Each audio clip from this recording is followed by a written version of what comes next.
I am never gonna forget the time that my friend's parents caught me and my friend looking up some stuff on his mom's laptop. My friend, we thought we got this whole thing planned out. We were like, look at this. Look at this. We're gonna go in your mom's room, take her laptop, bring it in your room, and look up some stuff. We grab the laptop, we bring it into his room. The first thing that we search up is Bob the Builder. But we spelt Bob boob. So Boob the Builder. So, in case his mom checked the history and asked about it, we just say we would just try to search up Bob the Builder. Shocker, no boobs came up for Boob the Builder. Very sad. So, our next search was big watermelons. But we were devastated by the fact that if you search up big watermelons, the only thing that comes up is big watermelons. At this point, we just had enough of it. We were done.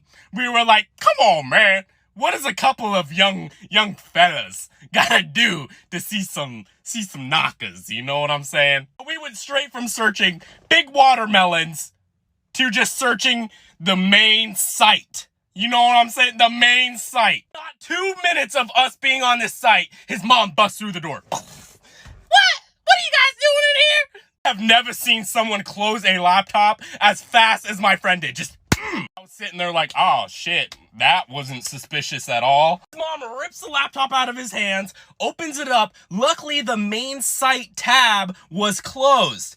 The first thing she says was, he said, if anybody ever steals something that he bought for me, don't come home.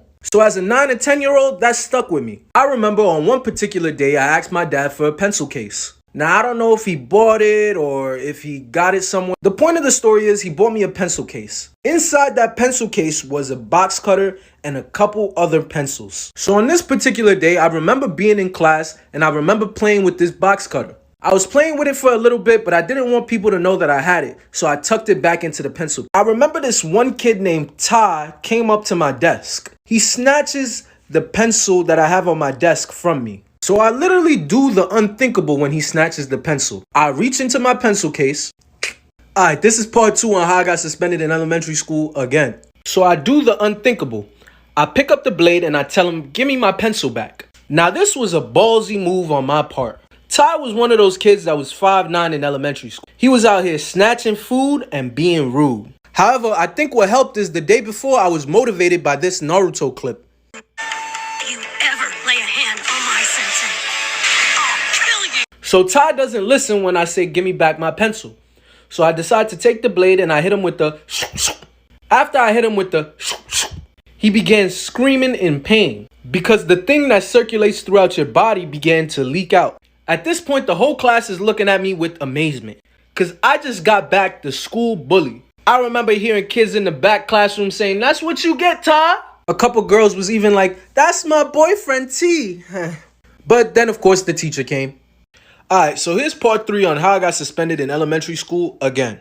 So the teacher immediately comes out and she kicks me out of the classroom. I get sent to somewhere called the save room. Now, the save room is where they put all the bad kids in my elementary school. In there, I'm sitting down and the co-principal, Miss White, is there. Now, Miss White is sitting down and in her hand, she has the blade. Now, this was a very big deal. Ty's parents came up for this. My parents came up for this. So we all had to sit down in this circle table and we had to just go back and forth. Miss White was telling me how they might press charges because what I did was basically considered, you know, a crime. To sum it all up, my dad comes there. Not only does he humiliate WTF because I never agreed to babysitting for anyone. I sat there dumbfounded and asked him to elaborate. Apparently, my dad offered to help them with childcare by using me despite me having classes to attend both in person and online, plus I work part-time. And no one cared to check with me to see if it was okay. I flat out said no, I was not babysitting Monday through Friday and they would have to find another solution. This upsets my sister-in-law and she starts complaining that I act like I don't love my nieces and nephews because I'm not willing to help them out and take care of them. My dad started complaining and told my mom to make me agree. At this point, I got up and finished dinner in my room because I was not about to deal with them guilt-tripping me. Later, my brother approached me, showed me what was basically a weekly schedule that had hours that they worked and hours I was expected to look after the kids. All 4 because a 6-year-old is homeschooling at the moment. To spare the rest of the boring details, I would be on duty from 6 a.m. till 1 p.m. and then again from 6 p.m. till 8 p.m. because they wanted special time. Again, I shut it down and told them that they were shit out of luck because I wasn't doing it. Cue my sister-in-law telling my dad that I won't do it, so he came and started yelling at me, calling me selfish and lazy, and said that I'd have to come around eventually since they'll be living here for a while. Let me add, my dad doesn't even work, my mom does. He sits on his ass all day watching TV, and when she gets home, he doesn't even speak to her until he wants to know what's for dinner. What should I do? Am I the asshole for keeping tampons and pads in a basket for my students? I'm 38 male and a father of 2 daughters. I teach high schoolers, and since we started off the school year, recently I've been noticing our female students have been having some issues, and it's hard for them to find tampons and pads when they need them. As a father, I understand that those are essential for women. I bought a bunch of tampons and pads and placed it in a basket in our class so our female students can grab one at any time. The whole class loves it and nobody says anything, and overall it's helpful. My colleague Susan, 60 female, thinks it's inappropriate that I have that for my female students and told me it's weird because I'm a male. Periods are natural and they happen, so I wanted to make it convenient for my students, and they love the basket. I'm really bad at flirting because I always turn things violent for some reason on accident. I think my trauma kicks in. One time I was hanging out with this guy I really liked. We were on the couch and he was talking about the gym, and I said I could probably still take you, which is a line to get him to wrestle with me, and he did.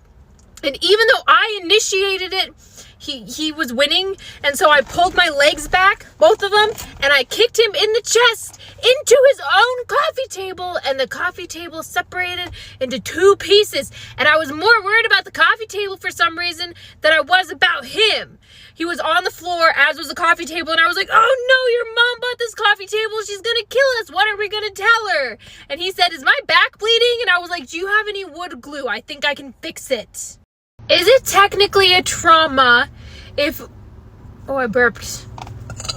If when you were a child, you thought that the urinals and the porta potties were little sinks that were built at a special low level just for you, a child, and then you thought that the urinal cakes were soaps, and so now you just live the rest of your life knowing that for most of your childhood, every time you were in a porta potty, you washed your hands and strained your pee. Am I the asshole for punishing my husband for throwing away my dinner? My husband, 33, and I, 29, have been together for 4 years. Because he's vegan and I'm not, we cook our own meals. Last night I prepared dinner and sat on the couch to eat and watch TV. I heard my phone ring upstairs and went to answer it. I didn't realize I spent 6 minutes on the phone and went downstairs after the call ended and saw my husband sitting on the couch. I looked past him and saw my plate was gone. I asked if he touched it, and he said he trashed the food because it was left on the coffee table for a long time and there was a bad smell coming out of it, almost like the meat was rotting inside, and said that while making a disgusting face. I was floored and yelled at him, what the hell is wrong with you? Am I the asshole for punishing my husband for throwing away my dinner? He said he didn't know the food was fresh because he was in his office working. He still insisted there was a weird smell coming from the plate. I said it was none of his concern and he should have left it alone. He said his eyes got tired of working and he wanted to watch TV, but I decided to leave my meat laying around for him to feel disgusted knowing how he reacts to being exposed to meat products. He made gagging sounds, then went on about the living room being mutual space and how I disrespected him by leaving meat around. I said he eats his food in the living room and sometimes even the bedroom. He asked if I was disgusted with his cooking and I asked if he was disgusted with mine, and it just turned into a bigger argument. So I refused to do the dishes. Story time about the worst day of my life. So a little background information. I was 16 at the time, and I was either in 8th grade or 9th grade, but I really don't remember. And I had this boyfriend who we are going to call Cameron. We had been dating for 3 years, but before him and I got together, we were best friends. Well, I also was in a friend group with myself, Amber, and this girl named Sky. Now, I wouldn't really call Sky a pick-me girl. She was more of a jealous best friend. For example, the one day we went shopping for dresses, and I picked this one out that I really liked and that looked super good on me. Amber was like, OMG, you look so beautiful. And then Sky, she was like, that dress is ugly and it makes you look fat.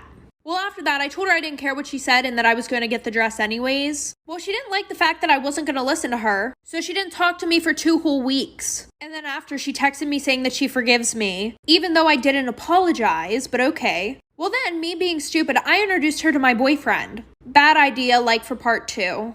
Part 2 about the worst day of my life. So like I said, me being stupid, I introduced her to my boyfriend. Well, after that, Cameron started acting really weird. Like him and I, we would literally hang out with each other 24/7. And now he was always too busy for me and we would only talk at school. And because I was in all the smart classes and stuff, I would go over to his house to tutor him. Because, I was like the one who was winning every single fucking award for being smart. Well, I came over on the day that I would usually tutor him. And when I went over there, his mom was like, oh, he's busy. He's out with his friends. So then I went home and I got bored and I opened Instagram. Well, I see that he's at a party with Sky and they didn't even invite me. So I asked him about it and he said, oh, it was her and her boyfriend's party. So I was like, that wasn't really an excuse for why you didn't invite me. So he apologized and I forgave him. Well, 5 weeks later, I found out that him and her did the nasty and she got pregnant. And then there was a rumor going around that they made out in the bathroom. So I blocked both of them and never saw them again.